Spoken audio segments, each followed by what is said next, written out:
Welcome to Not Milk Never Milk. Subscribe if you're lactose intolerant. In this video, I will show how to sync video and audio in Premiere Pro. Start by importing your clips and creating a sequence that matches your camera settings and frame rate.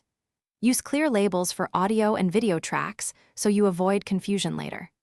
Set your timeline to show audio waveforms and zoom in to inspect peaks and align clapper or spoken cues precisely for a clean starting point.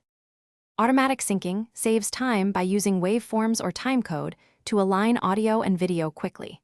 Select clips, right-click and choose Synchronize by Audio to match waveforms, or use Merge clips when timecode is consistent.